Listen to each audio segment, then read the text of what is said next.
വയനാട് മൂപ്പൈനാട് റിപ്പണിൽ യാത്രക്കിടെ ഓട്ടോയിൽ നിന്ന് നഴ്സറി വിദ്യാർത്ഥി തെറിച്ചു വീണു. കുട്ടിക്ക് സാരമായ പരിക്കുകളില്ല. തെറിച്ചു വീഴുന്ന CCTV ദൃശ്യം പുറത്തുവന്നു. വിശദാംശങ്ങൾ ജെയ്സ് നിർമ്മല കൂറ്റി നൽകും. ജെയ്സ്, പേടിപ്പിക്കുന്ന ദൃശ്യങ്ങളാണ്.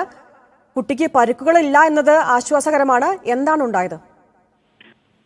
അനില, ഇന്ന് വൈകിട്ട് 4 മണിയോടുകൂടിയാണ് സംഭവം. മൂപ്പൈനാട് റിപ്പൺ ഭാഗത്ത് പുതുക്കാടുള്ള നഴ്സറിയിൽ നിന്ന് നഴ്സറി വിട്ട് ഈ കുട്ടികളുമായിട്ട് തിരിച്ചു വരുമ്പോഴാണ്, നെടുങ്കരയിലെ വീട്ടിലേക്ക് തിരിച്ചു വരുമ്പോഴാണ് ഈ കുട്ടി ഓട്ടോയിൽ നിന്ന് തെറിച്ചു വീഴുന്നത്. ആ ദൃശ്യങ്ങളാണ് നമ്മളിപ്പോൾ കാണുന്നത്. കുട്ടിയും 2 കൈയും കുത്തി വീണു.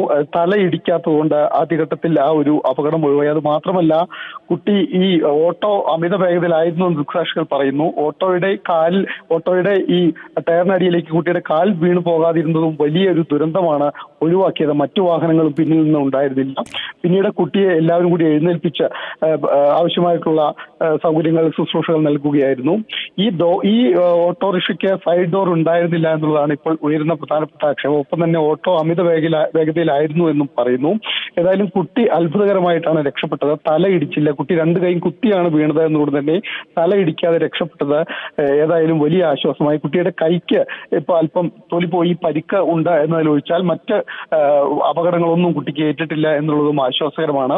ഇത്തരത്തിൽ സുരക്ഷിതമല്ലാത്ത യാത്രയാണ് ഇത്തരത്തിൽ നഴ്സറി കുട്ടികളെ വെച്ച് ഓട്ടോറിക്ഷകൾ നടത്തുന്നു എന്നുള്ളൊരു ആക്ഷേപം വലിയ തോതിൽ ഉയരുന്നു.